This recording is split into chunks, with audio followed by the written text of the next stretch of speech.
all four of the albums that we're talking about tonight, I'm not familiar with these bands. I'm new to them. So I don't have all the history.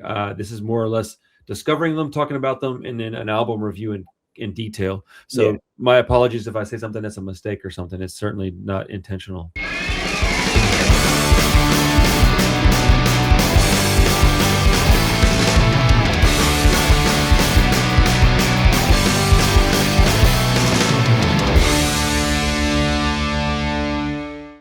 What's up, everybody? How you doing? My name is Randall. I'm hanging out with Nitty today. This is the Punk Rock Review. It's our podcast. It's a video podcast, yada, yada, yada. We're talking about 4 punk rock albums tonight. We will probably get this in pieces. I like to chop these up and make them a little more digestible for the folks that are watching. So thank you for your time. It is incredibly appreciated. Like, to a degree, I can't really say other than thank you. So thank you very much. Before we get started about our albums this week, I wanted to take some time out and say thank you to my Patreon members. It's about 24 people that have been there for a long time, and they really help my channel a lot. I have a giveaway that I'm working on because I saved up my Patreon money for quite a while, and I waited and I waited and I was patient, and I finally got this camera I've been wanting for about a year and a half. It's going to help me when I go out to fests and stuff. It'll just be an improved image quality all around, like to a pretty important degree in my opinion. But this was very expensive and it took a long time to get it. Yeah, I wouldn't have it without my Patreon members. So the thing that I'm giving away is also very important. At least to me it is, and to my community I think it's probably going to be pretty important. So I did this Bullshit Detector album, and there was like 5 variants. Wasn't really supposed to be like that. It was supposed to be 2 variants with a surprise 3rd variant of only like 20 copies. Didn't turn out that way, but I did end up with these tie-dyed ones that were like half and half. They look like marble tie-dyed almost. But I only have 3 of them. But they're very, very much like multicolored. Wow. Yeah, there's only 3 that come out like this. Everything else almost looks like a solid color. It's like solid purple with a little bit like very, very mixed in red, or very red mixed in purple. You don't see a lot of it with this extra. So there's only 3 of these. I gave one to a very good friend. I kept one, of course. And I thought, I don't know what to do with this 3rd one. I don't want to sell it because it's not. I think when it's on Discogs and this band does inevitably get bigger, this will be a desired album. But I didn't want to sell it and try to like money grab. That's not really why I do this. And I thought, I'll just hold on to it. And when the day comes that I know where to give it or sell it or do with it or whatever, I'll know. Yeah. And it just popped up. This is number 3 of 3. There's only 3 in the world that look like this. And so somebody on Patreon will get this. And this is important to me. And so I just thought it'd be nice to give something that's important to me that I know I could get money for to somebody for free. That's an awesome thing to have. I really appreciate the people that support my channel, and that includes you, Nitty. Anybody that ever does a super chat, anybody that watches a video, you giving me your time talking about all this stuff. Rob, of course, being really busy with he's a father and a full-time teacher, and it's amazing that I have this community around me, and it gives me the courage to go and fly to another state and film a festival and reach out to people and try to get folks on the show, and it's pretty cool, man. I'm in the talks to having some really great folks on, so I don't know, it's exciting. So I'm gonna shut up about it. I'll start talking about some bands, some music. Before we do that, if you like this stuff, please let us know. Hit the like button, subscribe to the channel. We're really close to my goal. My birthday is in like 2 weeks, and I was trying to hit 15K. We're like 215 away. I don't know if I'll hit the 15K, but we'll get very close. So please subscribe if you're interested in what we're doing here. I would appreciate it. Okay, so the first album we're going to talk about tonight was Nitty's pick. It's a band called Sludgeworth. The album is Losers of the Year. If I remember correctly, you told me this was a discography. They had one full length, to my knowledge, and this was it. Released on Lookout Records in like 1992.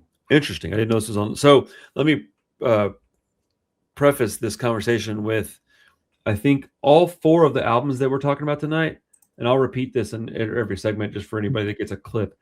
I'm not familiar with these bands. I'm new to them. So I don't have all the history. This is more or less discovering them, talking about them, and then an album review in detail. So my apologies if I say something that's a mistake or something. It's certainly not intentional. But so this came out in the early 90s, huh? Yep. Hell yeah. On a freaking Lookout, huh? Yeah. Lookout put them out. Awesome. And You then know, I love that label, dude. Yeah. I mean, Lookout had a history because the vocalist of this band was in Screeching Weasel. He played guitar for Screeching Weasel, and the drummer. So that's what you told me. I knew there was some kind of relation between them and they're band I liked. Yeah, they're very linked together. So Dan Schaefer of Sludgeworth, Screeching Weasel, and later the Methadones. I've got one of their albums too. Left Screeching Weasel in 1989 to focus on this side project, which only lasted about a year or two. Interesting. And then he came back to Screeching Weasel again. The drummer did not come back to Screeching Weasel. Oh, really? Yeah, they had some other guy playing drums for him after that. Huh. Yeah, there's not much information on this band online. If anybody that's watching this has any info, man, I mean, I'm all ears, dude. Like, so they got a 7-inch EP on Roadkill from 1990. Mm-hmm. What's This on Johan's Face Records in 91. Yeah. Anytime You and I 7-inch on 92 self-released. And then Losers of the Year, excuse me, plural, on Lookout Records 95, re-released on CD and LP on Red Scare 2022. Interesting. Yeah. It says it's a compilation of selected songs from What's This, plus the Anytime single and unreleased tracks. Re-released version includes songs To Be the Same and Here for a While. So I don't think that it is a complete discography. I think it might not be. I mean, if there's songs interesting. I mean, we're both kind of new to this, correct? I mean, I think you've heard it, but I don't know that you have a lot of info on it. So What's This? Yeah. So a lot, I would say like 90% of What's This is on that. Oh, dude, I misread this. I was looking at the What's This thing as it was a 7-inch, but I just said it was an LP and CD. Yeah. What's This? So no, I retract that. You're correct. I'm so sorry. That's okay. I was just reading it kind of fast, and that's cool though, man. So they gave you a prime cut of what they released, and then if you want like the definitive editions, you got to go back and find all the specific stuff. I kind of think that's great. You know what I'm saying? It's kind of like with Bullshit Detector. Oddly enough, they have a CD that's got everything that they put out, but if you want it on vinyl, you have to find it on different ways. Like this record I put out, it's all their singles. Plus something, you got to buy it to find out what the something is. But like, you know, if you really are a fan of the whatever band we're talking about, you'd want to go and buy all their stuff individually. I think that's great for collectors. Sludgeworth just put out a 7-inch like 2 years ago, like a new one too, like with a couple of new songs on it. I want to say it came out last year or something like that. But they I think paved the way for a lot of the pop punk stuff that happened in the mid 90s, you know. Really? Yeah, I mean, you can hear it. Oh, I don't think that at all. Oh, this is a very, very pop punk band. Like, I mean, I didn't say it wasn't a pop punk band, but I don't think it paved the way for anything because I think it's been influenced by. Well, I mean, maybe I don't. They're not big enough to have paved the way, in my opinion. Yeah, but that's the thing. It's kind of like they're one of those understated bands. Like it's an IYK situation. You know what I'm saying? It's like a what? I'm sorry, I didn't hear you. Oh, you know. Oh, okay. But see but then that would make the earlier statement, I think, voided, right? Because if you know, doesn't mean that they paved the way for anything. Because bands that, like, as an example, and I'm not even arguing at this point, I'm just asking a question. I wonder how many bands would even reference this band. Do you know if they're popular enough to be like on the tongues of a lot of the people we listen to? Yeah, of course. Yeah. Blink-182. I mean, I guess since they were in Screeching Weasel, that gave them a lot of you see them around because you knew them from the other band. Yeah, Blink and all these bands that started out in the early 90s, like they were that generation that was younger, like one generation younger than bands like Sludgeworth, right? So when they were when they starting to play this pop punk stuff, it's like the stuff that really got in their wheelhouse to like give them the framework to even make the music that they were making were bands like Sludgeworth. You know? Yeah, but now that is a statement I would agree with, but I don't think that anybody would cite this band as an influence, is my point. Like, I think that they're just one of those bands that probably is underappreciated, if anything. They didn't have like a real deep discography.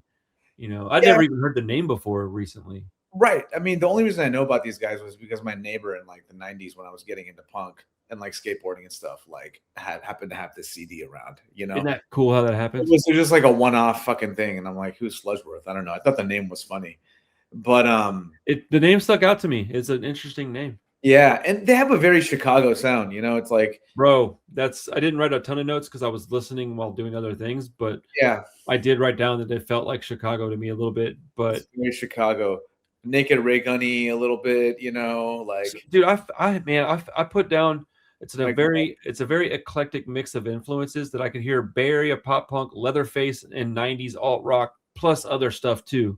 But this had like a bunch of sounds in it that I almost don't even associate with punk, man. This album to me was barely a punk album. It sounded more alternative rock to me than it did punk.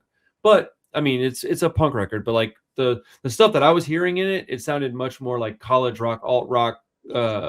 yeah, I mean, I would say like they definitely are probably drawing some influence from like, you know, Husker Du and stuff like that. Mm-hmm. Maybe some like the stuff that was coming out of the East Coast in the late 80s, you know, Yeah, I can hear that. Nasty, like some of the later like second era of like, I don't know, Discord stuff. When did Leatherface start? Leatherface, I doubt this band even knew who they were, to be Really? honest. Yeah. I heard a lot of what I would equate to like Leatherface sounds, and then Hot Water Music, who I don't think was out quite by no, the they weren't even. but like like those sounds I heard in this album quite a bit. Yeah, or middle school. But no, Leatherface formed in 1988. 88. I mean, Yeah, maybe they had heard about it, maybe not. so I don't really, I don't think that there was much of a connection to Leatherface in their music. Interesting, because I hear a lot of Leatherface in this music, so I'd love to hear from somebody in the band. Melodic punk rock, right? So Leatherface borrowed a lot from like the Sure. melodic kind of American hardcore stuff that was coming out of the East Coast. Okay. Dag Nasty was a big influence on Leatherface, like the guitar playing in Dag Nasty. Brian Baker, of course, like all those guys, like that type of more melodic hardcore that was coming out of the East Coast in the late 80s, in like the mid to late 80s was a heavy influence on Leatherface, and then they borrowed that and kind of adapted it into their own little framework, you know. But so they have a pretty unique sound. I can see that they have some influences, but their sound is very unique, and it's not just the guitar riffs that are unique, because that's not what's unique about it. It's the entire package when you put Leatherface together. And I heard a ton of that kind of style. So I guess if it's not a Leatherface influence, whatever Leatherface was listening to, so are these dudes, because there's a lot of Hot Water, Leatherface, early Hot Water, by the way. But even bands like Hot Water came out of that same kind of wheelhouse. They were all influenced by like American hardcore music, right? Like a lot of those riffs and stuff came from the second generation of hardcore. I'm gonna concede that I don't know enough about American hardcore, I guess, because I don't hear American hardcore in anything that I've heard from Leatherface or Hot Water Music, but I don't have a large amount of knowledge on it either, I guess. So I'm just gonna say, like, I guess I need to listen to more of what you're talking about so that I can hear the similarities, because you keep saying like hardcore, I'm thinking like, damn, but my definition of hardcore and yours might be a slightly different, a little bit, not a ton, but a little bit. More specifically, in 85, between 85 to like, you know, 90, Discord Records was putting out a lot of music, specifically that label, that second generation of hardcore that became characterized later after the fact as emo. Okay, but at the time it wasn't, right? It was just hardcore, but it was melodic. The lyrics were more introspective. Give me a couple band names. Dag Nasty, like I said, Rites of Spring, fucking Marginal Man. Because I don't consider any of those bands hardcore, like even a little bit. So that's where, I guess that's where the disconnect is. And like when you say something and I think like a different direction. Yeah, I mean, well, they are. It's just you don't recognize it as being that music because that's not what you see hardcore as being, right? And which makes sense, you know what I'm saying? You know, it's fairly subjective. So like, yeah, I mean, it's like, explain to me how it's hardcore. It came out of the ethos and the roots. It was like an iteration of it. It just it became like the next wave. Like, so it's like hardcore started with the Minor Threat stuff, right? I'm focused on a very specific area right now, right? I know. DC, right? For instance, right? So small city with a big impact, in Right. terms of punk, right? In the Oh, huge, United huge. States. So the Minor Threat stuff, you know what I mean, became in the mid '80s, like, you know. Coincidentally, this is the CD that showed up in my mailbox today. Which one? Hold on, Minor Threat. Oh yeah, hell yeah. Yeah, I thought I had this, and some guy asked me about it at the shop. I came home and looked, and I said, "Oh my goodness, I have to find a copy of that to own." So the origins of melodic hardcore, yeah, Descendants. You know what I mean? So it's like stuff that, you know, but that's on the West Coast, right? Because I mean, based on that logic, then you would just call folk punk because it's birthed from punk and it comes from the same origins, the same ethos. And I just I'm a dork, right? I don't call folk punk. I just call it folk punk. It's just so like this stuff I would call, you know, something right. besides hardcore. But you know, it's is one band I think that you characteristically, because they had such a big influence on a lot. You said Dag Nasty? Yeah, Dag Nasty. Dag Nasty was the guitar player from Minor Threat, and the vocalist of Down by Law, and fucking, you know, I mean, he came later, but and a bunch of other people I can't really. I know some Dag Nasty songs. I can't remember. I can't remember how. Fucking 7 Seconds was another big influence on all of these bands. You 7 Seconds, I can see how that would be hardcore, because I mean, to me, it is hardcore. But I'm trying to remember. I can't remember what Dag Nasty sounds like. I don't have a lot of experience with that band. They had eras, you know. Oh, did they? Yeah. They existed for quite some time. But if you go back to their discography again and listen to them again. Yeah, you know, you should listen to them and see kind of if you think that you can see a connection between Dag Nasty and some of these bands. But and it's a really, you know, we're talking about it because we're doing a podcast. I mean, in reality, it's a silly conversation, and I understand that people are going to be like, "Oh, it's just," I get it. It's just, whatever. We're talking about, because it is important to people. I think these conversations, while some people will find them unnecessary, right, I do think that they're important to other people. I think they're important to me. I want to know more about this stuff. I want to talk more about it. I want to learn more about the subgenres and the descriptive words I'm supposed to use, because it's important to me. The music is important. The people that made this music have shaped our lives to a degree, and you know, I'm trying to be respectful. I'm not trying to say anything crazy. We're nerds about this shit, and it's a really that's actually the faster way to say all that. And it's just like, you know, we care enough to sit up at night and have hour-long conversations about this stuff, and the people that want to tune in and chime in and listen to it, you know, will probably also like this stuff. So that's why I'm into it, right? So whatever handful of people that are watching this and give a shit, then they're going to appreciate the conversation, right? But all comments are welcome, you know, positive, negative. You know, I don't give a fuck. Like, if you think I'm wrong, tell me, and you know, give me your opinion. I don't give a fuck. If I couldn't handle being told I was wrong, I'd be in the wrong fucking. You know.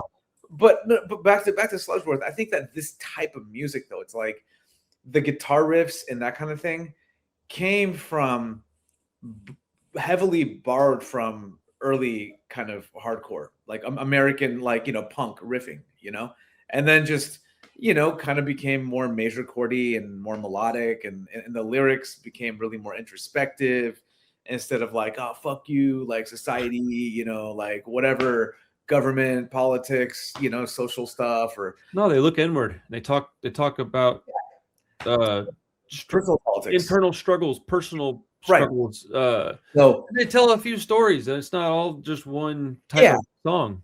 Right. And I think that was kind of the genesis of pop punk in a lot of ways. I mean, later, you know, it changes like all genres do, and they began to talk more about girls and not being understood and trying to find their way in their world and whatever people talk about in pop punk. The genesis of pop punk is a complicated one too, though, because I would say that is actually the Ramones.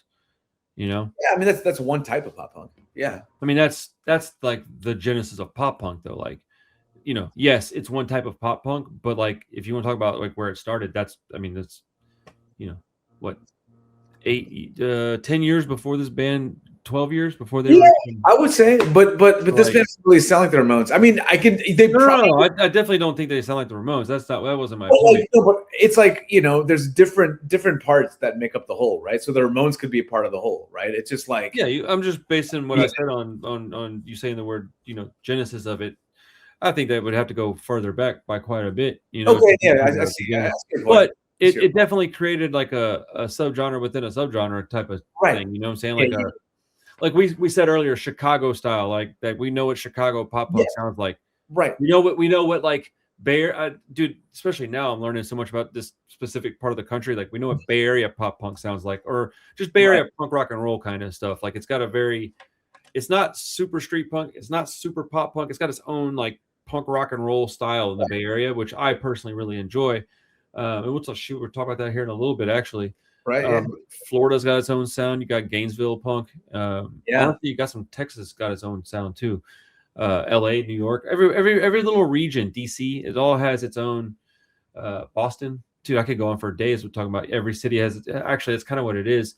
You can hear a band, and if the band is, I don't know how to say this without sounding disrespectful. If they're doing it right, you should be able to tell kind of where they're from. Right. Yeah. It's pretty obvious a lot of times where a band is from. Not every time, but a lot of times. You can kind of tell.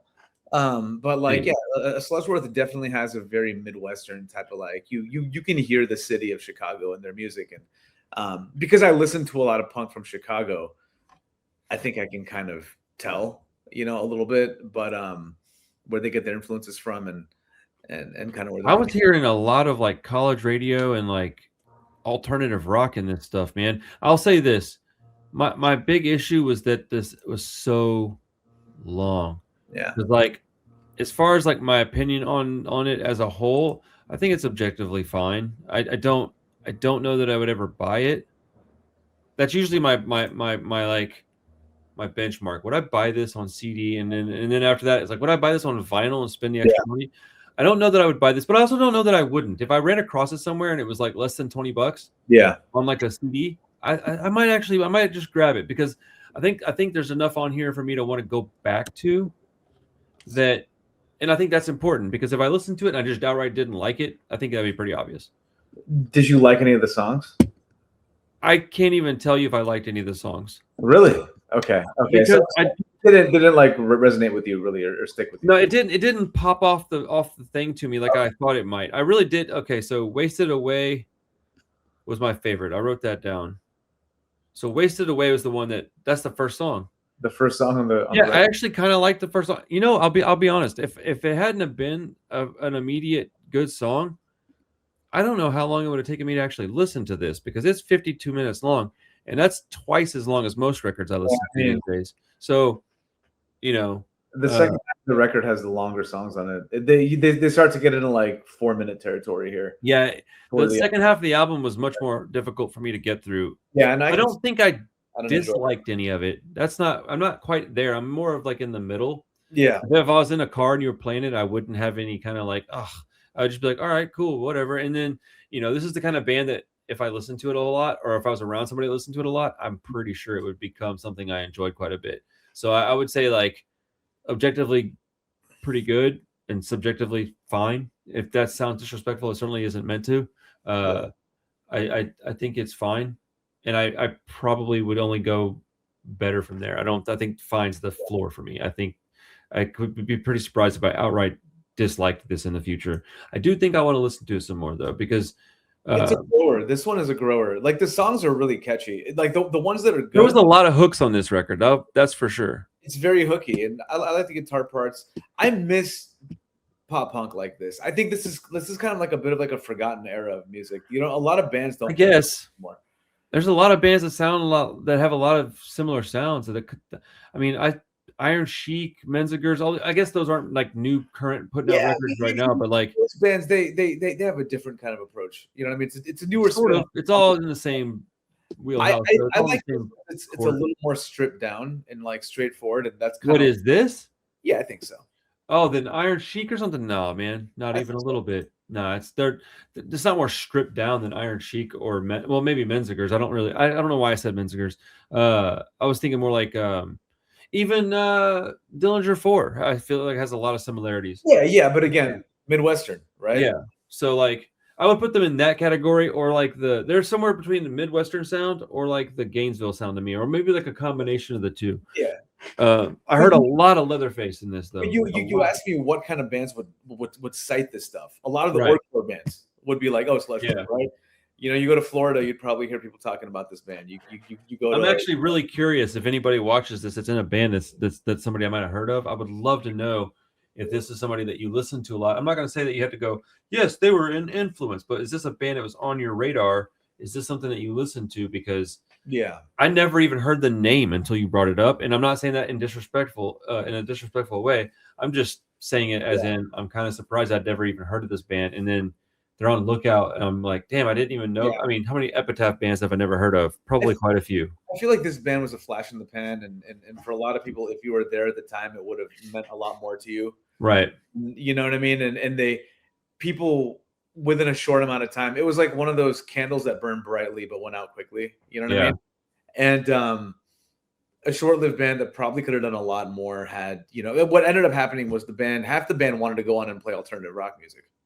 But Dan Shaver, they didn't want to play punk anymore, right? So they put Ethylene. And Ethylene is pretty much just like an alternative rock band. They had like one. That's the other band that came out of this. Yeah, so like Sludgeworth split back in half again. Two of them went back to Screeching Weasel, or one of them did, and then the rest of the guys went on to play in Ethylene, which is just like a fucking college rock band from the 90s or early 2000s. They're not very good at all, to be honest with you. So I hate that kind of music, so I'm not surprised. Yeah, it's like very like 90s teen movie rock. You know what I'm saying? Kind of stuff. Yeah, dude. Like all that stuff that was coming out in that time period. That's like vaguely punk, but not really. Bro, just on that sentence alone, I just listened to the Newfound Glory record because I'm doing a review on it. Something, you know, I don't know. Do what? Like they wanted to make it or something, you know? Yeah, I mean, yeah, but when you said the teen movie soundtrack thing, yeah, I just listened to the Newfound Glory record, and I'm doing a review on it tomorrow. Right, and that is literally the first words that I wrote down. Yeah, it takes me back to 2000s teen comedies. Yeah, totally. Yeah, it does. It's. I have a lot to say about it. I'll say it on another video, but that video's on the way. Well, let's wrap up the conversation on this band, I guess. Do you have any songs that you wanted to cite as? Yeah, there's not a lot of information on them, honestly.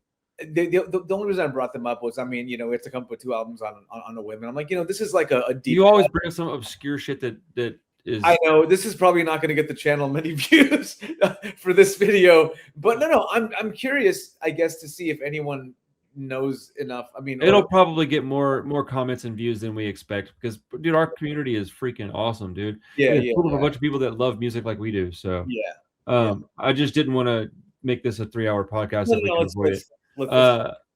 What are some songs that you like on this album before we move on? What are some of your favorites? Because I only had the one that I really liked a lot, but I am going to go back to this record and let's do it again in the next couple of weeks. Yeah, I think you should. I think it's worth just kind of putting on and having it. I'd like to come up with 3 or 4 or 5 record songs off. It's got 17, so I could come up with 3 to 5 that I really like. Yeah. So You and I is one of the last songs. So the second half of the record really is to me the lesser half.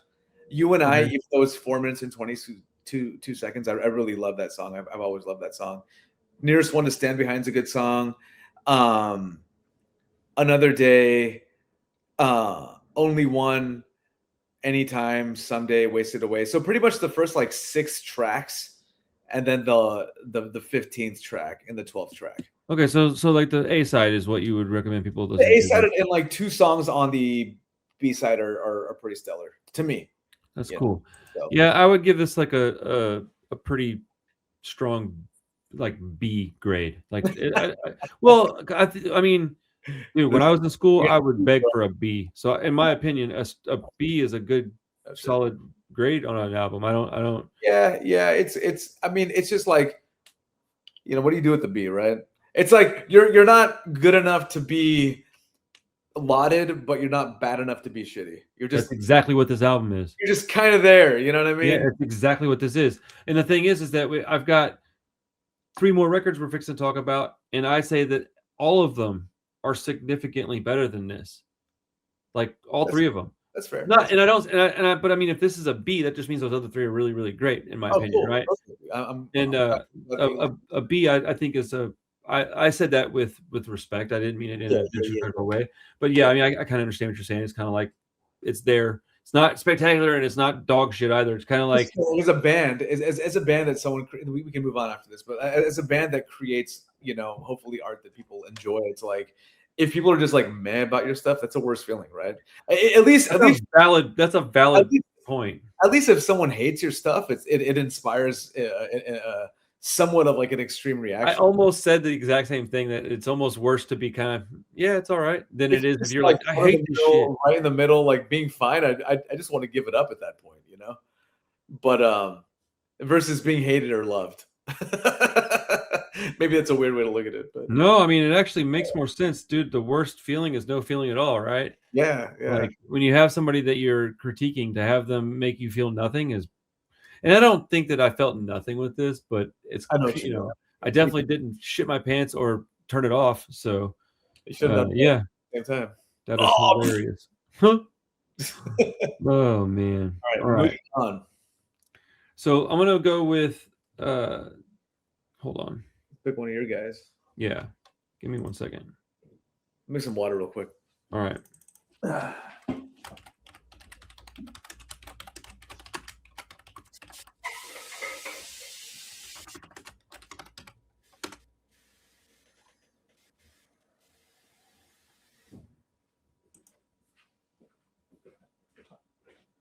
What's up, Brad? What are you doing, bud?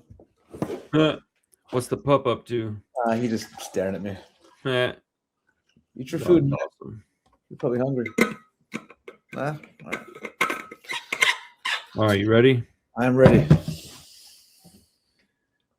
All right, so in 2008, coincidentally on Red Scare Records, we get Druglords of the Avenues Sing Songs. Now, this is a side project of the Swingin' Utters. And like I said in the beginning of the longer version of this video, if you're just getting the short versions, I am new to this band, and I'm new to all the bands we're talking about today. So I don't have a lot of information on this band outside the fact that I like them. They're a side project of the Swingin' Utters. Yep. And I said some hot take shit when I first heard them. I don't know if I stand behind what I said at the time, but when I listened to it with shout out my boy Chris Klink, he and I were hanging out at his house, and he was letting me listen to this, and I said, dude, I think I like this better than the Swingin' Utters. Now I don't know if that's the case, but it's also not far from the truth. I really enjoyed this band. Yeah, I really enjoy the Swingin' Utters. So I might have just been psyched to hear something that was familiar sounding but new. Yeah. Let me see what I wrote down for this band here. Had you heard them before? I heard them because my guitar player from my band, one of his buddies is in the band. That's awesome. That's how we got asked to do these shows with them in April. I was gonna say you're doing 2 shows with this band and Hunting Lines, bro. Which is we're gonna cover that band real soon, man. I'm kind of freaking out about that band. Yeah, they're good too. But I heard them because he mentioned, hey, Matt, the guy that's in Druglords, gave me his CD and he kind of put it on, and I was like, oh, okay, this sounds like Swingin' Utters. But yeah, I mean, it really does. It's because it is the guy from Swingin' Utters with the singer. Right. I mean, so the first thing I wrote down was immediately you can hear the Swingin' Utters sound with this band. Yeah. So I'll read, since this was my pick, I'll read a couple of things I wrote down, and then we'll just kind of go from there. Sounds good. Stalling Breed was the first song that really grabbed my attention, and I believe that's like song 3 maybe. Yeah. I'm pulling it up right now, by the way. Do what now? I'm also looking at the album as we yeah. So yeah, Stalling Breed was the 4th song. Now I liked other songs. I liked the first song and the 3rd song quite a bit, but this is the first one that really grabbed my attention when I was introduced to the band. Yes. They absolutely shred in this song on the guitar, and I remember it really kind of caught me off guard, and I was like, dude, this is awesome. And I think that might have been what made me gravitate towards them and then say what I was saying about liking them more than Swingin' Utters. I don't know that that's actually a true statement, but I do really adore this band. The next song is called Where Are You Going? I wrote down, I love the guitar riff and the basic melody of the next song as well. What is Good? Excuse me. That's the song I was talking about. What is Good? My apologies. That's the 5th song. What is Good? Very 77 style.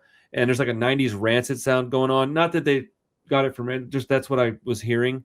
Mhm. The drum fills on that fifth track, all the drum playing in that. I don't know what to call it. Is it drum playing? Is that appropriate or what? Yeah, I mean, So the drummer on drumming. that song, Drumming. the drumming was phenomenal. Like I listened to that song 2 times But in it's a row good. just to get more of the drums because the guy was just going ham on that shit. It was Yeah, awesome. that's a really good song.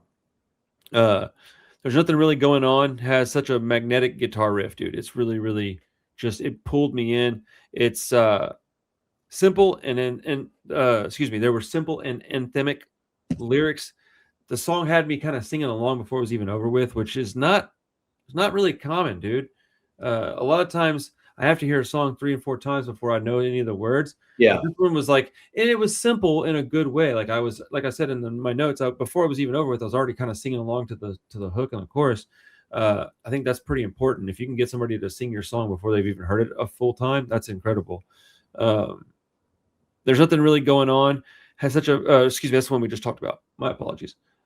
My Marina of Remote Lakes has some incredible guitar work in it, and the melody has a familiar sound. I don't know what it was, but there's a familiarity there. Yeah. If somebody could hear that song and please tell me what it is that I'm hearing, it's number 11. My Marina of Remote Lakes is the song title. Yeah. There's something in there that I was like, man, I listened to that song a few times and I couldn't figure out what it was. The Pogues, But maybe? It's not the Pogues? A little bit. I don't listen to the Pogues, so I wouldn't know if it was the Pogues. But so-called Druglords, it's a sing-along banger. But this album is one that the first time I heard it, I was like kind of in love with it, right? The second time I heard it, I don't know what it was going on, but I just wasn't, I was like, meh. But then the third and then the fourth times, I've listened to it twice for the show. Man, I'm gonna probably have to buy a copy of this one if I don't already have it. I've got some of their stuff on my shelf, but I just bought it, so I don't know. I can't remember which albums it was. Got like 3 albums. Yeah, I think I bought 2 of them, so I don't remember if this is one of them. But if it's not one that I bought, I'm gonna have, or excuse me, yeah. I bought it. Chris gave me something. He gave me Wyldlife actually, but yeah, dude, I'm gonna have to own this. I really, it's obvious connections to the Swingin' Utters is one thing, but I think this band's a little more melodic than Swingin' Utters. Yeah, I would say. Sorry if you were keep. No, I need to shut up. Let you talk. No, I really thoroughly enjoyed this record quite a bit. This is in my wheelhouse. I like that it's a very straight ahead, kind of melodic, at times poppy Right. record. It has less of that kind of Celtic or Irish influence that Swingin' Utters has. It's less like folky. Swingin' Utters tend to have a more kind of folky sound to them at times, or even in their later in their career, they're more like garagey, kind of like. Oh, their later stuff is very garage rock. Yeah, Jack Dalrymple brought a lot of garage rock to their sound. Once they got Jack in the band, they kind of started going a different direction. Some people say they don't like that. I obviously I like it. You The know, old guitar player that Jack took his place was actually really, really good. Actually, no, I take that back. They had 2 guitar players. One of the guys left after like their second album. Anyway, it doesn't matter. Point is, this reminds me a lot more of like Bay Area kind of like melodic just punk. You know, it's very like San Francisco, East Bay, but also I mean, isn't that where they're based out of? Yeah, I think. Well, I mean, Johnny Bono lives like 4 hours north of here in like Humboldt County, like damn near now. But he's from. I mean, they're from like Santa Cruz and like like San Francisco and stuff. The guitar player lives in like the Central Valley, which is like, for lack of a better word, for all intents and purposes, they're pretty much a Bay Area band. Yeah. Okay. They're like roots, but they remind me more of like, I don't know. It's in some ways like kind of like Lawrence Armsy a little bit, like it's got that like just a melodic punk, but more of like a new school type of sound to it. You know what I mean? It's more like, I don't know how to explain it other than like, I don't know. It's more akin in a lot of ways to like, I don't even know if this is accurate, but like early Jawbreaker or something. You know what I mean? What? Early Jawbreaker or something. Okay. It like in terms of like the guitar riffing and the way they play and they execute the songs, it's very like pop punk at times, what I would call kind of like melodic, kind of like scrappy Bay Area pop punk, though, right? Okay. And and then other times it's just kind of more like straight ahead, like rock and roll kind of punk. But the common thread is that it's like melodic, you know, Yeah. and it has that pop sensibility going on too, you know. That's probably a terrible way to talk about this or describe it. I mean, honestly, I kind of is. It's not. I wouldn't say terrible. It's not what I expected though, because what I was fixing to say is that I love talking with people about music and movies because everybody ingests this stuff from Different. their own personal Yeah. perspective. So we all get something different out of it. Dude, I never in my life would have said anything about Jawbreaker in relation to this band at all. Not even saying you're wrong. I just don't hear that. Yeah. So, I mean, I hear this and I think more like, oh man, these guys clearly listened to the same stuff that Rancid listened to when they were writing Let's Go. Like, there's a lot of 77 punk influences. There's a lot of just straight up rock and roll stuff. Social Distortion was probably in heavy rotation when writing this. Bands like that have more of a straightforward rock and roll. Hollow Body Guitar comes to mind. You know what I'm saying? Like a Gretsch. Or bands like Anberetta, you know. Amberetta's a really good band. But you know, stuff like that's kind of poppier in that vein. I would hear more Leatherface in this than Sludgeworth. Dude, you're out of your mind.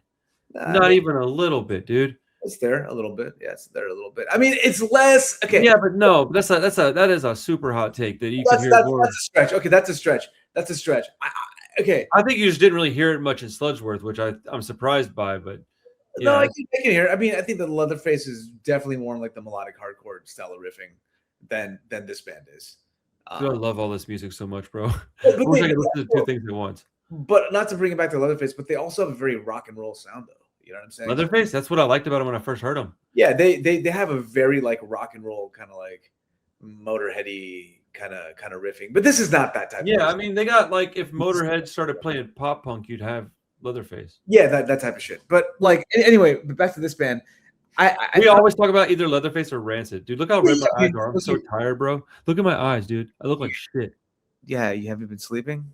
No, man, I've been stressed out, dude. It's okay. If she gets this job, man, I'm gonna sleep so good, bro. But I'm so tired, man. It is what it is. I'm fine. I think I'm stressed out to the fact that I'm to the point that I'm not sleeping well. I'm like waking up super early. Yeah. I need to start taking melatonin or something to help me like get to sleep and get some good hard sleep early on. Routine. You need to just go to bed at the same time every day. I do. Straight up. Do what? Nothing. I'm You said 3 a.m. Yeah. I mean, close, like 2:30, but it's consistent. And I get up at. My goal is to be asleep by 2 and awake by 9, which is plenty of sleep for me. But I can't go to sleep at 2, and I wake up a ton. Yeah. I wake up at like 7 o'clock because my kids get up for school. Yeah. Anyways, I really enjoyed this album quite a bit, man. It was great. I don't even know how to pigeonhole it. It's you know what? It's a very pure rock and roll. Dude, it's a more melodic version of Swingin' Utters, which I mean, why would he even have another band if it wasn't going to be a little different, right? Swingin' Utters is already pretty melodic to begin with, you know. I would even but it's pulling all the, like you said earlier. I agree with that. It's pulling the folky stuff out of it. It's taking the folky stuff from Swingin' Utters and doing it, sitting it off to the side and bringing you a much more, because I think while Swingin' Utters is a melodic band, I don't think they're as melodic as this. I think that you replace the folk elements with more pop sensibilities, and you get this. It's almost poppy in some ways. It is very poppy, but in a good way. Like I'm not saying that in a bad way. Like the guitar solos in this record are really good. I don't remember Swingin' Utters having guitar solos to that degree in their songs. Yeah, maybe they do. It's been a while. The guy playing guitar wrote a lot of the riffs, and I loved this album, and you know, me and Chris are on a very similar wavelength with our music. So when he let me hear it, I wasn't at all surprised that I liked it. I'm a little surprised that I like it as much as I do, because I like Swingin' Utters a lot, but they're not like a top 10 band for me. But they're a band that I listen to in like regularly. I like them a lot. Yeah, they're good. But you know, they're one of those bands that I have kind of listened to. I've listened to them to death almost. I've kind of almost over listened to them, because my favorite albums, there's like 2 that I really, really, really, really like. Let me guess. 5 Lessons Learned and the 2 generic ones, yeah. The Streets of San Francisco. Oh, that's not the most popular. No. No, That's the ones those are the two that I grew up listening to. that's a great album though. Let me double check that I'm saying the love right that. thing here. I like a juvenile product of working class. That's a great album too. I need to listen to that one more. I haven't put near enough time into that Oh, album. dude, that album is so good, dude. You No, I can't. know it is. That's what I'm saying. I haven't put near enough time into it though. It's a Yeah, great Streets of San Francisco is their first one, isn't it? album. Right. Yeah, that album and then Five Lessons Learned are the two that I got the most time in, and I don't remember why. I know the Five Lessons Learned. I loved the cover of that album, and I was like, "This is awesome." That's And then good. I think Streets of San Francisco was just the one that was available at my record store when I was buying punk, and I probably bought it used. And I probably bought it based on it being on a label that I liked or something, or it was probably mentioned in a Rancid thing because this was something I got early on. Man, we should do some Swing Utters content soon. That band's great. That band's great. I mean, Druglords. Dude, everything that's coming out of that camp is pretty great in my opinion. Yeah, there's another band they're in. If you care to, there's a Swing Utters side project called Filthy Thieving Bastards. Oh, I know that band too. I didn't realize they were a side project of this band. Good that was definitely more on the folk side. It's not folk punk. No, but it's got a lot of that in it. I wouldn't fucking listen to folk punk, but it's like, it's different. There's just like mandolins and shit and different instruments. But it's not folk punk. That like sound cool. Well, but it's you know what? It's the vocal delivery. They're like, what do you hate about folk punk? Their vocals? Just like pretty much everything. I'll be honest with you. Go fucking wash your ass and put away the fucking washboard. Bro, I love it. I love folk punk. I can do without the stinky armpits, but I do love folk punk. I can't do it, man. It's not for me. Dude, shout out Sister Wife Sex Strike. Shout out Days and Days. Love those bands, dude. Love it. Shout out Pat the Bunny. Wish that guy was still doing. I respect Days and Days, but I can't do the music. Hey man, to each their own. I can't listen to white noise stuff on my head. That's gonna trust me, bro. I know I tortured fucking 95% of the channel. So I get that. Anyway, so give me a grade on this album. How'd you feel about it? Oh, dude. I mean, I know you're pretty high on it. You seem to like it quite a bit. I did. I really, really enjoyed it. I'm gonna listen to it again. This is an easy listen, dude. You know what I'm saying? It really is. It scratches an itch, dude. If you want to listen to some like fucking scrappy, just like raw, poppy, kind of punk, melodic, with like some good hooks, this is a great record. You know what I mean, to listen to. I'm gonna give it an 8.5. Nice. Yeah, I was talking to somebody. I don't remember who it was I was speaking to. I don't really have anything bad to say about it. So I don't either. There's room for improvement, but not a lot. Yeah. I think at 8.5 is a really solid grade. I think I'm going to agree with you on that. I was telling somebody, I wish I could remember who I was talking to. It might have just been a customer at the store. But I said, if you want some Swing Utters, but you're kind of tired of their albums because you've just listened to them a lot, and I'd say that with all respect. I've listened to them a lot, and that's the only reason I would be tired of them. But like, this is a great alternative. You can go listen to a Druglords of the Avenues album and get like your Swing Utters fix, and it's something fresh and new. It's like if you want, this is the perfect way to describe it. If you want Swing Utters, but you don't want their Jack Dalrymple era, you want before that, but you want something new, listen to this band. It sounds much more like old Swing Utters than it does. It does. It's very more akin to older Swing Utters. Yeah. Yeah. So I'm going to say 8.5 as well. And I'm going to say that my favorite songs are probably 4 and 5, Stalling Breed and What Is Good. And then I'm gonna go with So-Called Druglords just because it's a sing-along, like super fast, punchy, like sing-along song. And I like those. I like those a lot. What you think of my top 3? But I like the whole record, man. It's a good album. What you think of the last song on the album? Favorite Untitled. Thing? Honestly, I didn't write anything down about it. I don't remember. Never mind. Forget it. All right. Some kind of joke I didn't get. I'm sorry. No, they cover the replacements. Oh, that's what you told me. Hold on, dude. It's a replacements cover. Yeah, you said that. Give me 1 second. No problem. Talk to me about your songs. I'm gonna listen in one ear and listen to this in one ear. I want to like just jump back in real quick with this. That's all right. Don't worry about it. No, I don't want too much dead air, and I don't want to have to sit here and find this. So, tell me some of the songs that you liked. I'll talk while you do that. I'm listening to you too. I can multitask. Me Decided. I like the first song a lot, quite a bit actually. Okay, it's a great starting point. Stalling Breed is good. I like 4 and 5 quite a bit actually. Number 6 is a great song. Where Are You Going? That one was Where Are You Going? Yeah, Where You Going is a good one. Yeah, the whole album is pretty strong, isn't it? There's Nothing Really Going On is a standout track also. Yeah. I like I said, I really thoroughly enjoyed the entire record, you know. And the replacement song at the end was a welcome listen to treat, you know. I assume that's why they call it Untitled. Well, I mean, on the Bandcamp, it's actually has the title of the song. Oh, okay. But I don't know. I mean, I guess I guess it doesn't just show the title anywhere else. But okay, so now that I'm refreshed with what that song sounded like, I do kind of remember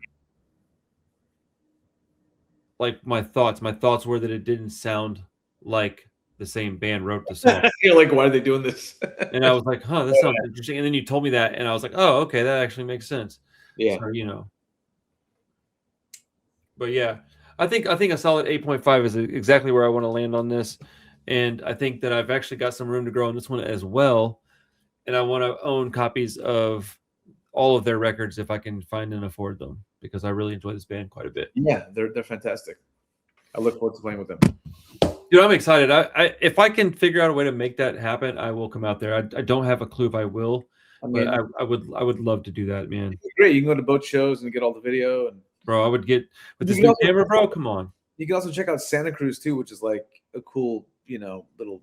Well, I'd love to talk to these dudes, and the only way I'd be able to do that is if I can get in front of them, I think. So, I mean, you're one step closer to Jack too. Dude, don't make me start glazing Jack Dalrymple again. He might be there. Yo, that'd be so dope. So, man. right. Dude, I talked to Mark Unseen today, and he sent me a picture and a little tiny video of like, he's like, hey, man, can we talk tomorrow? He's like, I've been up for 30 hours doing this. And he sent me video and pictures of him. The amount of snow that guy had to shovel and get out of his driveway and street and sidewalk was insane. Yeah. It's pretty bro. Funny. Shout out Mark Unseen for being a real one, for helping his folks out too, man. I was like, bro. I was like, you call whenever you have time, dude. Go get some sleep. Yeah, yeah. Let's move on to Lifetime. Lifetime. Do you want to start? Do you want me to talk about him, or do you want to start talking about him? Hold on, give me. Wow. Need the edits. Boom. Thank you. I just wanted to get a small couple seconds of break, so when I look at my stuff, I can see the little blip and go, that's where it's at. So yeah, man. Lifetime, Jersey's best dancers. Mm-hmm. I didn't know people danced in jerseys. That's weird. Why don't they just wear a t-shirt? Oh man, New Jersey. If that's what I actually meant, that'd be hilarious, wouldn't it? Yeah, that's pretty funny. I think some people would absolutely think that's what I meant.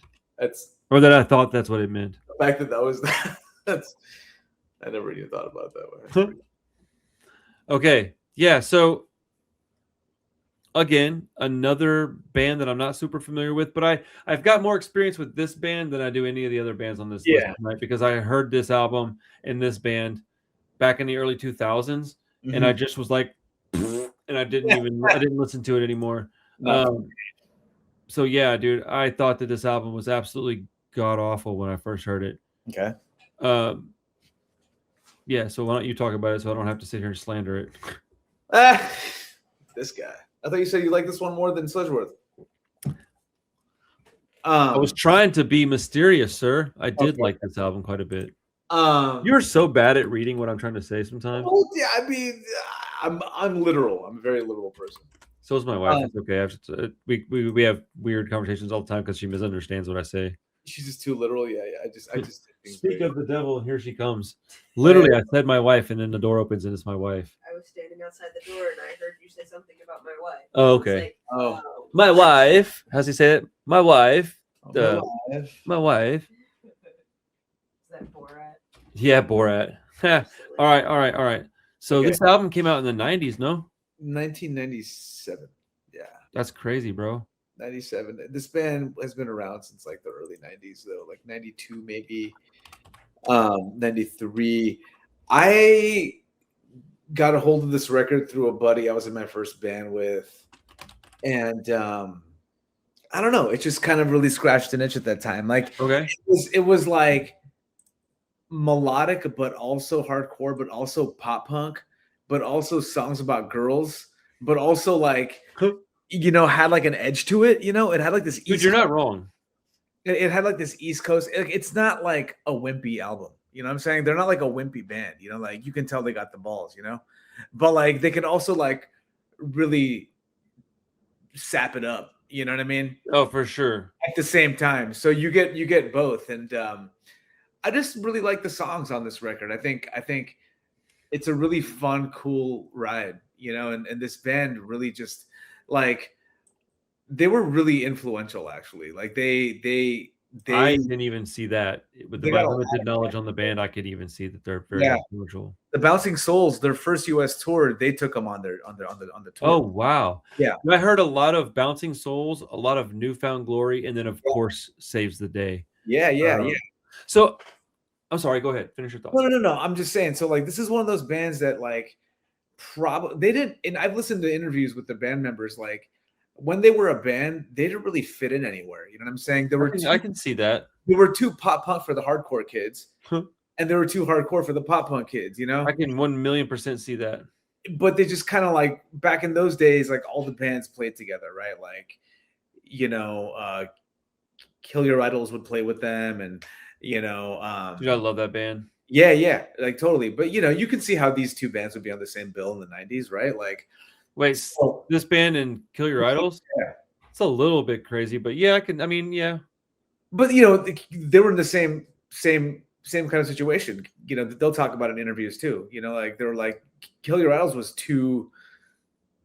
They were too punk and not hard enough, not hardcore enough for the hardcore kids and too hardcore for the punk kids. You know? That's exactly what I love about Kill Your Idols. That they're exactly what I want with like a hardcore band. Right down the middle, right? They're exactly what they're.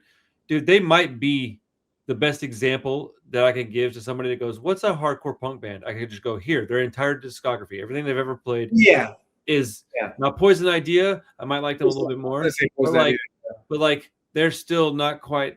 This is the middle, right where they intersect. Punk, hardcore, boom, Kill Your Idols. That's where they intersect. Anyways, I would love to see these two bands play a show together. My goodness, Lifetime and Kill Your Idols, super cool. Yeah, I would love it too, because you know you get the stuff that's a little heavier, and then you can get the poppier stuff. But you want to know? Okay, all the girls are going to the Lifetime show, right? That's where the girls are going to be. You know what I'm saying? Okay. And the sad guys, you know. But also, I like this band because at the time, I was also more into like the emo-y kind of stuff too. You know what I'm saying? And this guy, I was. I mean, I'm just talking shit, bro. I've never been into much of that emo stuff, but there's enough of it that I like to say that I can't say that I just hate it all, because I don't. Yeah. But this band, this album is very special to me because I think it got me at a time in my life that, you know, like when certain albums hit you at the right time in the right place. I had the opposite with this. I don't understand why I didn't like it.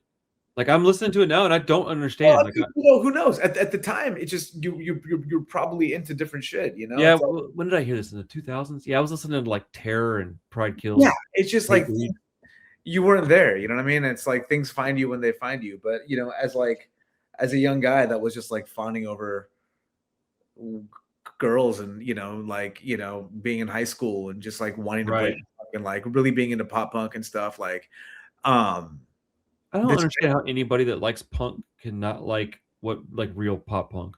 I just don't get it, man. I mean, people just I don't know. Maybe all I listen to is anarcho punk. Like that's it. That's all you like. Maybe the thing is being like wimpy or like lame or like not ballsy enough or just kind of like, you know, they're just whatever. They're like, ugh, that guy's kind of being, you know, like a wussy, you know, like fucking dude, like whatever fucking they think. I don't care, but like, you know, like the cool thing with this record is that like you got a bunch of like really poppy kind of like melodic kind of hardcore, like the beat, like the drum beat and the way he's playing the guitar is kind of hardcore-y. But Bro, you need to write notes down before we talk, dude. I don't know how to explain it. I mean, it's like that's what I'm saying. Write some notes down. Gather your thoughts. You've repeated the same thing like 5 times, and it's hilarious. I'm also tired. I'm sorry. No, I'm just giving you shit, dude. Because I'm watching you, bro, and I'm watching you trying to figure out what you're trying to say. I know. I'm laughing. I'm not at all angry. I'm chuckling at you. But then on the other token, though, you get these songs that are like short and they're just like hardcore bangers, right? The Boy's No Good. Well, so I was gonna say, like, I mean, Well, I was trying to be a little silly earlier and acting like I kind of album's a didn't long like time, it, but it's 12 songs and just over 23 minutes. Dude, just based on that alone, Yeah. I got more excited when I was like, oh shit, I didn't realize this was like a short, fast album. I didn't realize that at all because Right. I hadn't heard it in so long. And I'll be honest, dude, I put this off because I was like, oh man, I'm not gonna like this album. And I was really worried about that. Yeah. And then I listened to Sludgeworth and it was such a long record that I was like kind of exhausted. And I was like, man, I don't want to listen to this and not like it, dude. I don't because I liked Sludgeworth more after I listened to it and then like simmered on it a little bit, right? Yeah, It took me a little while to kind of appreciate it, and I'm very middle of the road on it. But this one was like it's not typically the kind of music I like, though. That's the thing, is like when I go to pop punk, I don't go the Newfound Glory the Newfound Glory like easycore modern pop punk sound very often because I don't like that. I don't consider that stuff pop punk for the most part. It's got very little to do with punk. It's mostly just pop and emo sounds. Yeah. But this is kind of where that shit started, in my opinion. Yeah. Like this and the Descendants, and you kind of get what Newfound Glory became. And Saves the Day and all that stuff, right? So, well, all those bands cite Lifetime as a huge influence. Correct. No. That's kind of my point. Is like I'll take. Usually, my opinion is like, well, yeah, just because they originated something doesn't mean they're the best at it, because typically something will happen and then they'll get perfected along the way, and then another band will actually make it the best of the version of that sound. Here we got the opposite for me. They're much more raw. I like the way this is recorded. I like the vocals on this a lot. Like the recording style of this, I very much appreciate. I could definitely hear where Saves the Day gets their sound immediately. Like within the first 30 seconds, you're like, oh, geez. Like you can hear that. And I love a super short and compact album. No room for mistakes. You just got to come correct with an album like this. You can't get in here and fuck around. You got to come in. You got to put your best foot forward. Dude, 12 songs in 23 minutes doesn't even average out to 2 minutes a song. Yeah. I'm fucking with that, dude. I like that a lot. No, you do. I had a feeling you'd enjoy that. Yeah, dude. Decent, easy core type pop punk. Newfound Glory are obviously fans of this band. LOL is what I wrote. Bringing It Backwards is probably my favorite song on the album. Yeah. But I liked quite a few. I also put, I bet this is going to grow on me over more listens. It's like a modern sounding pop punk album, but with production I prefer and a much better vocal style. It's only got a couple of listens for this podcast, and it's still very new to me, but I already find myself liking it more than I did the first time. I'm glad that you dig Lifetime, actually. Yeah, I was a little surprised because I was very worried I wasn't gonna, and I don't remember why. There was something that I had heard or thought or something along throughout my life that maybe it was just the first time I heard it, it didn't really click with me, and I always had a negative attachment to the name. I don't know, because I know people are very they fillet this band. They love this album. They love this album. So, and I'm naturally like stubborn and hard headed. So I go, oh, this is really popular. I don't even care. I really like this album. People love this fucking album, dude. People love this band. But I hear a lot of MXPX within this band in a good way. Like this band would lean more hardcore, and then MXPX would lean more Ramones. But in that middle area, they have so much in common, but they have their own leanings. But I really love MXPX. So when I say something like that, it's with respect. Also really like The Boys No Good. The hook, the melody, the sing along.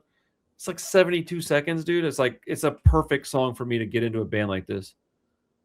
Dude, yeah, this shit was awesome. I give this one a straight up A. Like nice, this is like a 9 out of 10 for me, man. I didn't know what direction you were going to go on this record. No, man, it was really good. It turned my mood around today. I listened to it again today, just like to refresh myself. It's a fun record. It's just short, man. I was like, this isn't going to take long. I can listen to this while I'm editing video. And I found myself like sitting here listening to the music and not doing my job. So that's actually, while not good for me, it's a good thing, right? Yeah, I mean, I love how hooky this album is. It's it's like so catchy. It's like I sing along, like I mean, maybe it's because I've heard it so many times too, right? But like Yeah, I'm waiting for me to know the hooks and stuff so I can sing along with it. They're such earworms, dude. Like from the first song, there's not a song I don't like on the record. So I didn't have any that I was like, no. Every album, every song on here I was enjoying. Even the slow one, there's like I think number 5 is a slow song. Yeah, if I had to pick one, it would probably be that one, but I didn't dislike it. Hey Katrine, right? Yeah, Hey Katrine, yeah. Yeah, it was fine. I didn't love it, but I certainly didn't dislike it. I wouldn't skip it. Dude, it's not long enough to skip. The first like 3 songs are incredible. The last song is probably like my favorite on the record, though. Yeah, Verona Kings. Yeah, dude, I bet this band was badass live. Yeah, they're great. Yeah, the Verona Kings is also one that I put on my list. So what ended up happening to this band was the guitar player went to what's that band called? Kid Dynamite and Painted Black. Dude, that band's bad. Both of those bands are wow. I didn't know that. That's awesome. Yeah. So both of those bands rip. Yeah. I love Kid Dynamite, dude. That first record, crucial, so fucking good, man. I don't know them enough to be able to cite that, but I'm gonna look it up right now because there's a couple of albums that they've got that I enjoy quite a bit. They're so good. Kid Dynamite was one of those bands. I'm like, yeah. This is. If I was gonna start like a melodic kind of hardcore punk band or a poppy band, it would be like in that vein. Oh yeah, their first album is freaking awesome. That's the one that I always think of. Yeah, they had 2 records, and then they had like a discography, but that was it. And then the singer went to None More Black, the band that was on Fat Records. Oh damn, okay. Yeah, so that's the whole family tree. Damn, dude, that's incredible. I had no idea. Mm-hmm. I think that this Lifetime record is a great driving album. Yeah, I agree. Like if I was gonna go to Austin next week, this is gonna probably end up on my playlist. Cool, hell yeah. I'm glad. No, I enjoyed this one a lot. I was just being silly at the beginning of this conversation because I feel like people are going to expect me to not like it. I mean, it's got a lot in common with bands and albums that I don't like. I just think it was done in a way that I do. The production on it specifically, it's not too polished. Yeah. Like I'll be honest, that Newfound Glory album, it's really good. Like it's actually like I was very surprised by how good it was. Yeah. But the problems I've got with it are everything that this album does right. The production specifically, that's my main issue with the Newfound Glory record is that the songs are a little too long and it's a little too slick. But it's a modern record, so I'm not too surprised. I'm not going to really knock it too much for that. But this album, if they would just record those songs like the way this band recorded these songs, I would say that would be like a 9.5. That album is actually quite good. The production's a little too slick. It's better than the last Blink-182 offering, but it's a low bar, I guess. Yeah. Cool. Yeah, I had a lot of fun listening to the Lifetime record. It was very good. I'm glad. Let's see. All right, we got one more record to cover. Yep.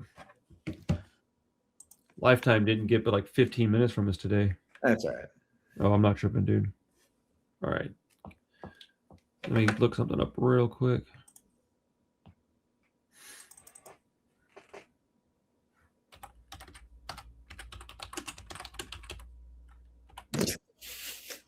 Guy. What happened? That's just the internet. It is a stupid place. All right. What? I'm trying to find the label. Maybe it wasn't on a label. Wyldlife? Yeah. Isn't it like self-released? It might be. Okay, I'll just stop and start talking about it. You ready? I'm ready. Okay, so in 2017, the band Wyldlife dropped an album called Out on Your Block. Dude, I waited to talk about this one last on purpose. I don't know what you're going to say about this. Okay. I don't really give a shit. This album is perfect. It is so fucking good. Bro, yeah, this is gonna be in heavy rotation for a significant amount of time. Like it is, bro. I listened to it and I was like, oh man. Like right when I started playing, I was like, oh okay, this is very glam. Very Like, oh man, it's got some garage rock, and I was like, oh, it's got some of this, it's got some of that, it's got some of this. Dude, everything that I like about rock and roll is in this album. Yeah, Not necessarily punk, but everything I like. This is like a more of a rock and roll album than it is a punk album, in my opinion. But it's got all of it. It's got all of it, dude. Punk, glam, proto punk, fucking everything, dude. Garage rock. It's a fantastic record. I completely agree with you. I completely agree with you. It's a great record. Oh, cool. I wasn't sure how you were feeling about it. No, but what am I going to say? It sucks. I mean, it does. I do. Look, man, both of us have pretty strong opinions on things, and I wouldn't be shocked. I thought it was a great record. I mean, it's a really well done. I'm trying to find out a little bit about the band real quick. I should have done this before we got on here. I do this constantly. I'm sorry. Let's see. They formed in like 2011 or something like that. In New York Yeah, I know they're not like super new, but they're also not like super old. They're also not super well known, which is the other thing. It blows my mind, dude, because they're so damn good. But they have a new album, I think, that came out recently. They do. It came out last year. I was on their Bandcamp. Oh, it's 2025? Yeah. I'm a little curious about why you picked the older one, not the newer one. So I asked Chris Klink what were his favorite Wyldlife and his favorite Druglords albums, because he's the one that introduced me to both bands. Oh, I see. Okay. And he told me this one's my favorite. He goes, they're all great, but he goes, this is front to back my favorite. And I was like, oh, cool. And I just took his word for it. 10 songs, 31 minutes. Like, bro, every single song made it to my playlist. Every song is just. This album is so good, dude. I'm honestly kind of surprised that I never heard of them. They have a lot in common with that band Rambler. Yeah. They're definitely like New York Dolls, Ramones, maybe like the undertones a little bit. It's like, I don't know. Well, here, I want to, dude, as much as you like Thin Lizzy, this band's got so much Thin Lizzy. Yeah, for sure. Yeah, definitely. So, yeah. I'll tell you what. Dude, the guitar players are shredders in this band. Yes. I'll read my notes and then you can respond to my notes and see, because it might pop something in your mind. I was trying to really quickly. While I was listening to the record, I'm like, this reminds me of very specific music, but I cannot put my finger on what it. I sent you a text, remember? Yeah, man. Because I fucking heard the first two songs. I'm like, this sounds like the Mark Band. And I'm like, well, yeah, because it's like garage punk, but that's just like the umbrella.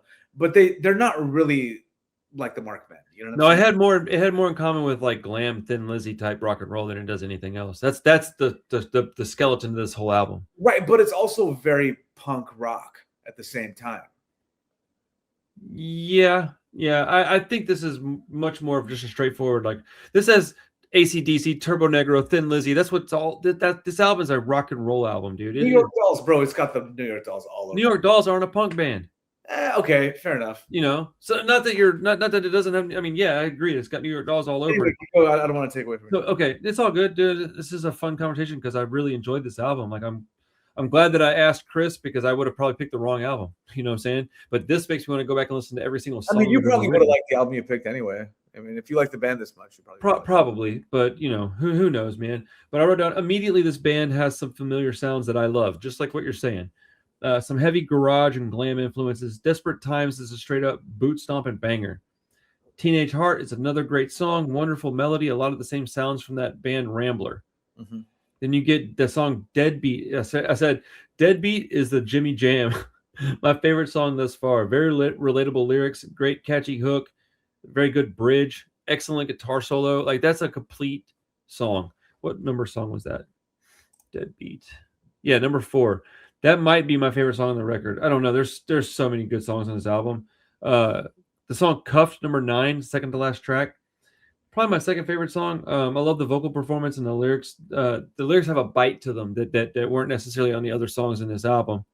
But it's got a great darker tone and melody. The tone and melody are both darker on that song, in my opinion.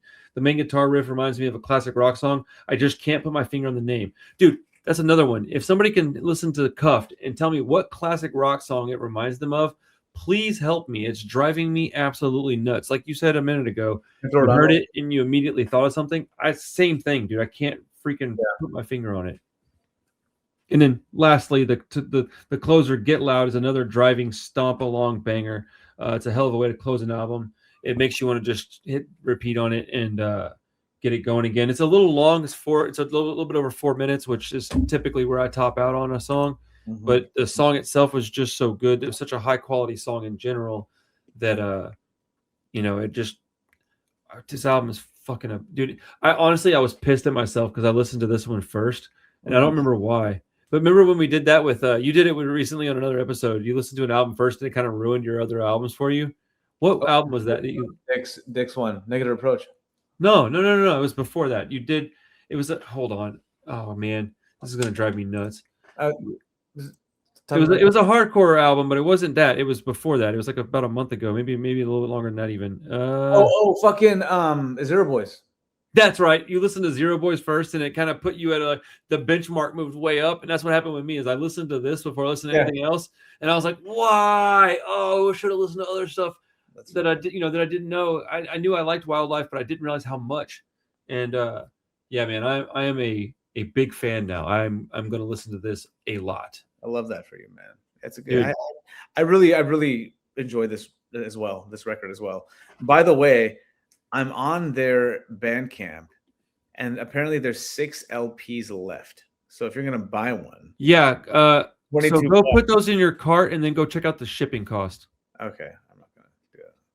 Oh wait. That was Druglords of the Avenue. Never mind. I didn't. Hold on 1 second. I've got something. I just wanted to let you know in case you're interested in getting one. What album is it? The one we listened to. Okay. Out on Your Block. Just because I know that you'd probably want this record, so I very much do. But I gotta figure out if I got that one. Chris gave me an album. It's not Out on Your Block. I can't remember. I'm looking for it. Shout out Bouncing Souls, How I Spent My Summer Vacation. Okay, no, he gave me Year of the Snake. Okay. I think this is their newer one, isn't it? How many songs on it? No, this is from 2020. 1, 2, 3, 4, 5. 6. Is that a full length? It's 11 songs. Okay. God, they have a lot of material. Yeah, so on their Bandcamp, they've got 6 more copies of that album, huh? That's what it says. Well, before I upload this video and somebody goes and buys them all, I'm gonna go head over there real quick. But yeah. I know it's kind of late and we're kind of tired, but boy, I'm telling you, I thoroughly enjoyed listening to this. Like, I mean, like to a degree where I'm fixing to, like right now, I'm about to buy a CD and an LP because I want it that bad. That's pretty crazy. You want both? I do, because I'm gonna listen to the CD more often, I would think. You don't want to sell one at your shop? I can't. No. If I could get them for $18, I would buy a couple.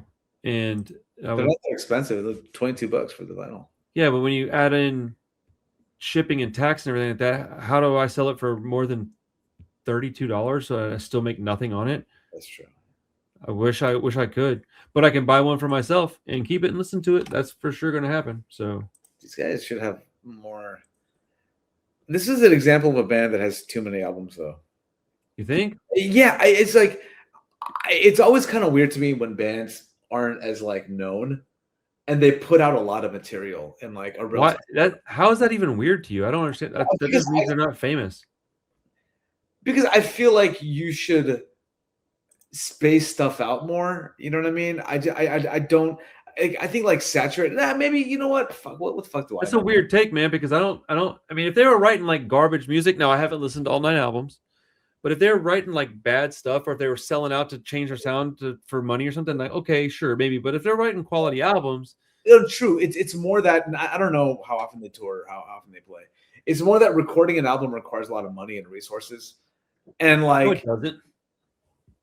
Putting something out on vinyl, that shit's expensive, bro. Okay, you said recording an album. That's not the same thing as putting it out on vinyl. Like putting out vinyl, all that shit. So you're saying if somebody has that many vinyl records available, they should. You're curious as to why if they're not like touring and more popular. I mean, well, if there's 6 available of this record that was put out in 2017. I mean, I don't know how long this shit took to fucking. Well, I can say this. That's not that crazy to me. If they made 500 copies of something, if even a touring band, Love how many copies. like as an example, I don't mean to put people's business out there, but like, well, I won't say who, but I've got a couple of bands on my label that are touring, and we press 300 copies, and they're a modern touring band, and they do fairly well, and I've still got like 60 copies of the album. You know what I'm saying? Out of 300, that's what, 20%. So it's not even a fact. You know, it's just all I care about is, are the bands bringing us quality material that we can listen to, and you know, are they giving us value for our money? Because if they are, then I'll spend more money than I normally would spend on something for myself to just sit around and enjoy. But you know, if they're giving us half-assed, you know, albums, that's when I have a problem. But I don't know that they've ever done that. I haven't listened to all 9 albums yet. But based on this one record, I'll be pretty surprised if they don't have, you know, quality records throughout their entire discography. Oh man, I'm about to buy this shit right now. Do you mind if we continue this conversation if I throw some stuff in the oven real quick? Do you mind if I move? Oh no, I don't care. Just make it kind of fast. No. Oh wait, you're gonna take the oh, I Yeah. don't care. If you're gonna take it with you, I don't give a shit. Oh yeah, that's what I'm saying. I mean, I don't think we have a whole ton more to talk about. I'm gonna But continue the conversation. I just need to fucking start to fucking put food in the thing. Anyway, point is, I really enjoyed this record quite a bit. You're not gonna agree with me on this, but like, there was an element of 90s fucking thread of 90s music going through this shit too. yeah, I definitely don't agree with you on that. I heard you Well, said like, give me some I've examples. said it before. I've said this is the same thing about the band before. It's like the power pop stuff that was coming out in the 90s, especially out of the UK, like Suede and Pulp and all these bands you probably aren't that familiar with. I mean, I know both of those bands, but like not like super well. But these guys sound like they got a bit of the British invasion in them, man. You know what I'm saying? Like, there's a nice little fucking smattering of that in there, dude. yeah, you're right. I don't agree with that. Not that I mean, I'm not an expert, so I mean, I might very well be wrong. Somebody in the comments. Great pop stuff. I think maybe in their later records, it's more. This one is a very pure rock and roll kind of punk rock. Yeah, I mean, that comment could definitely come true in the next couple of albums. I don't know that for sure. But I was reading some articles about these guys, and you know, they're pretty younger dudes and stuff. But like, are they? Yeah. I mean, from what I can see, I don't really know. I think they formed in 2011, but New York City has a history of kind of putting out more like rock and rolly type of bands anyway. Oh, for sure, dude. There's a lot of that kind of stuff. That's very New York. Brooks or from New York. Oh, really? Yeah. That's a New York band, a very New York band. I don't know how like they were compared to if you look on their Bandcamp, it just says rock and roll music. I totally understand that. Yeah, but no, I mean, I got nothing bad to say about this record. It blew me away. Like, the production was crazy. I think they really nailed how to write. Like, they got the formulas down for rock music. You know what I mean? 100%. Like they know how to like write the like they studied rock and roll music, right? So, and you can tell in the way that they kind of put their songs together. Dang, a bunch of my homies that I would never have thought listen to this are following them on Instagram. That's cool. Yeah. Darren probably loves them. Oh, dude. Shout out Darren, man. That guy's awesome. I think he might have put you onto this band at one point. Or before Christmas. Oh, dude, it wouldn't surprise me at all if he had mentioned this band and I'd played them because of his requests or something. Yeah. Darren's usually up to speed on the newer. He's got great taste too. We have a lot of overlap in our. You have a lot of overlap. You like a lot of the same kind of stuff. This is a band that I would like to talk to and ask them, like, where are you getting these 70s glam and garage and bother, all this stuff? The UK influences that I'm hearing aren't from the 90s. They're from the 70s and the early 80s. It's less, the 90s stuff to me is more kind of just in the like power pop aspect of this band. This band's got a lot of power pop going on. Like 70s power pop. But it's like through the lens of like 90s production. Like, I'm seeing a lot of like 90s production sensibilities with these guys. Like, they like take me back to a time. Like, there was a lot of bands like this in the 90s. Like who? I gotta fucking... The Darkness. The Darkness. Oh, fuck. Dude, shout out Justin Hawkins. Is that his name? Justin Hawkins? I totally forgot about that. That's crazy you brought that band up again. Bro, well, that's the only band I can come up with that has any sound similar to this from that era that I can. I gotta dig a little bit. I'm telling you, I was like scratching my head when I was listening to this, like on my phone, like feverishly trying to look at like. I think you just really love having hot takes and thinking left is center. I'm not trying to have a hot take. It's an initial reaction that came to me, and I'm trying to like make sense of it. Okay. I'm not saying that it's not 70s. I know it is. I know. I'm just. And I do like funny. Fuck you. My man says, I'm just trying to make sense of my thoughts. That's literally all I'm trying to do, man. Me too. Dude. Hey, just for no reason other than I fucking want to, let's shout out the band Slugger from California. I fucking love that band. Fantastic. Shout out Tommy. That dude's awesome. And they have one of my favorite bass players in the world. I love listening to that guy play bass. Dude, I wish I could remember his name. I feel like a dick. I've talked to him so many times. He's such a nice person. But I love that band so much. I put up the Haywire set from the show the other day, and it was doing well. Slugger's going up tomorrow. It's awesome. I love putting up live music. Dude, I can't wait to get this camera opened up and take a look at it. I'm going to listen to this Wyldlife album probably another 5 times this week. Listen to their other stuff too while you're at it, man. Fuck. I'm going to try to make a whole playlist of their songs. I'm going to try to get to like a 90-minute playlist together and then make a cassette tape for my store. Oh, shit, yeah. Have it at the shop and just be like, Wyldlife, rock and roll time, bitches. Bop, play. It'll be tight. Hey, before we go, I know you're getting ready to eat and such. Give me a couple songs off this record that you liked a lot. Oh, yeah, I can do that. I'm going to go crazy. You're not going to believe this, dude. I almost never do this. 10. That's fucking... Did you just buy one of the records? I bought a record and a CD. That's why it says 5 remaining. Okay, good job. Okay. Desperate Times, Teenage Heart. Oh, yes, so good, bro. Keepsakes is a great song. 120 Minutes was a standout track to me. Dude, yes. That was probably my favorite song on the. That's the one I enjoyed the most, at least. Yeah. Shout out PayPal for hooking your boy up. Shout out PayPal. Why are you shouting out fucking PayPal? Because they made this so easy to buy. Oh, yeah. They just kind of. Yeah, they broke it into 4 installments. You know what? I am going to go back and I'm going to buy an extra copy of the record because I don't care if I make any money on it if I could pay in 4 installments. Yep. Yeah. So I want to support these bands, dude. I feel like I put my money where my mouth is, dude. I work hard to make bands fucking feel appreciated. You know what I'm saying? Yeah. Well, I'm glad you got rid of the Spotify. I'm still working on that, if I'm honest with you, man. Yeah, dude. My kids are off of it. I'm mostly off of it, but a lot of the streams do what? You still on Spotify, Nitty? A little. It's very frustrating. It's hard to get off of the streaming stuff, dude. For a lot of dude, it's so hard. Look, man. I'm just being very honest with you because you're my friend, and I don't want to be a liar. That's all right, dude. I'm not, dude. I get the convenience of it. You know what I'm saying? Dude, it's not even the convenience; it's the difficulty of getting onto something else. Yeah. So you really want like a streaming service? Like no. Oh, dude, it's not even a want, bro. I need. Why do you need a streaming service? What do you mean? Why? It's a question. Like why? Because of my job. Well, I guess, okay, correct me, like my ignorance, but what about your job requires you to have a streaming service? Streamlining my time, making sure that I can, be, sorry, hold on. It's okay.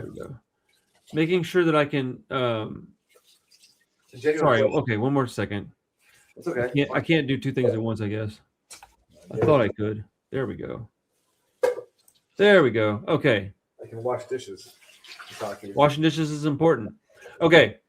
So so here's an example. At my shop, I almost exclusively listen to either CDs or cassette tapes. Okay.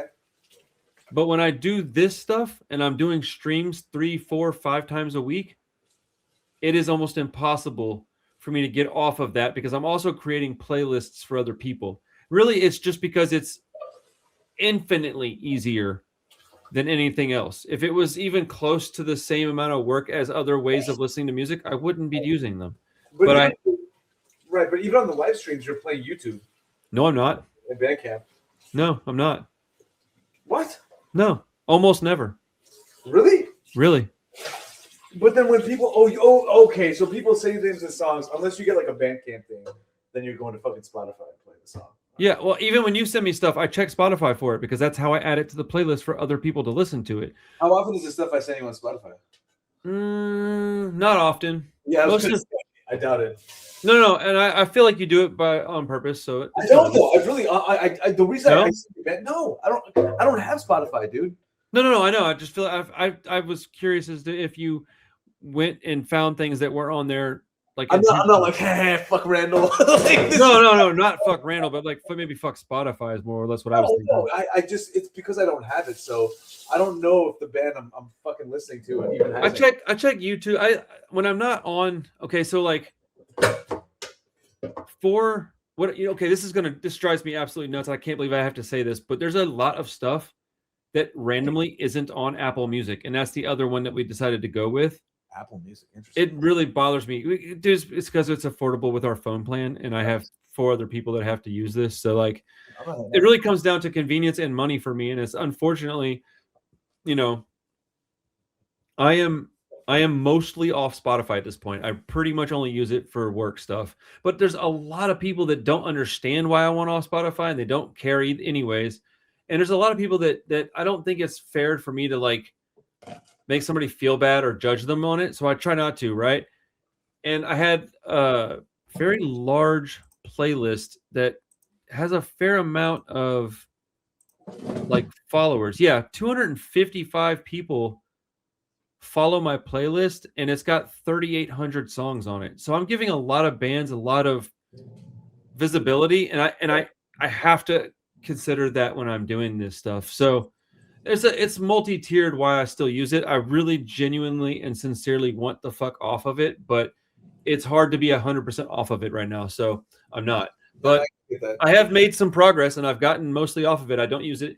Dude, 6 months ago, it's all I used. Yeah. And now it's only used for work stuff. So I feel like I did well, and I'm off of it more. And I've bought a lot more music since you and I started talking about it. I've bought a lot more music digitally. I bought a lot more stuff off of Bandcamp. Yeah. I'm starting to use like as a matter of fact, this right here, you'll think this is cool. This is a Samsung Galaxy S24 Note S. It's a big ass, fancy, expensive phone, right? But I paid it off like, dude, I don't know, a year ago. People are saying that MP3 players are coming back.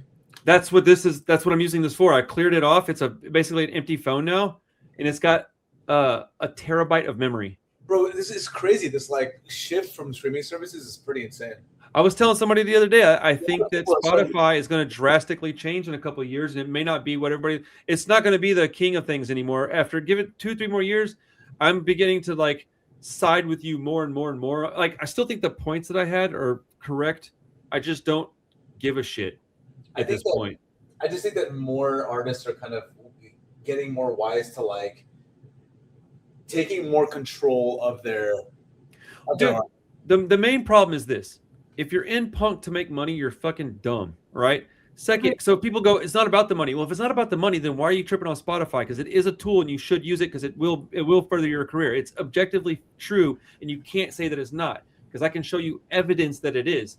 Now, that all said, when they start fucking advertising for ice, that's when I wanted to get the fuck. That was my line in the sand, right?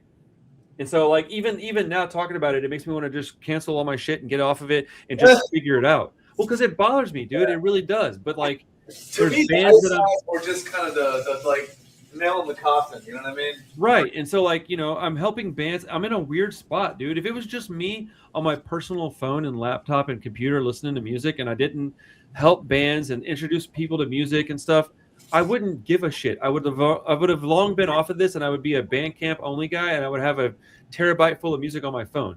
I know that because that's how I used to operate.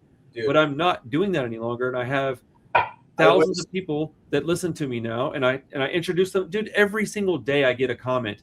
Dude, I've never heard about this band until you. Thanks. It's like one of my favorites now. Well, most of that is via Spotify, and as much as I hate that, it's still a fact. And so, I also don't think their algorithm is that fantastic. I mean, like,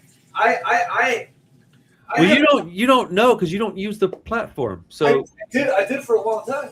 Yeah, but I can tell you fucking for sure that you don't even know much about Spotify because we've talked a lot about it. I know you don't know how to use it.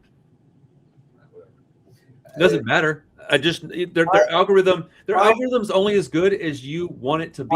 That's the thing. My opinion about the business model that it's based on as a whole, and this fucking gigantic snake that requires that essentially feeds off of fucking like bands and fucking like putting bands in like different, what do you call them, playlists, in order to just like feed this machine is not my jam. I was just it's not your jam, but I mean, you didn't like the radio either, right? No, I mean, but the radio was something else. It's the same exact thing. It's identical. Dude, look, because you don't have to pay for Spotify. You can go listen to Spotify, and guess what you'll get every 5 songs? You'll get commercials. Guess what you get on the radio every 5 songs? Unless you pay for Spotify. Correct. So my point is it is the radio. You can't argue that it's not because it is. Like, there is proof of it, and it's you never got paid from the radio. I get it. It took the place of the radio. Yeah. Yeah, and you never got paid from the radio either, which I'm not saying that you should have or shouldn't have. I'm just saying that people expect to get paid for something that you've historically never been paid for.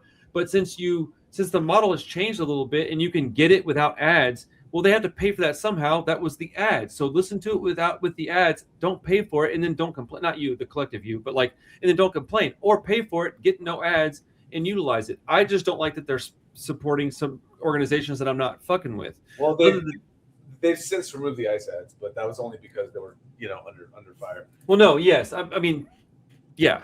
That doesn't. I mean, no, and that doesn't make them somehow better all of a sudden. I still think it's fucking whack that they did it at all. If they weren't called out for it publicly and fucking shamed, then they would have.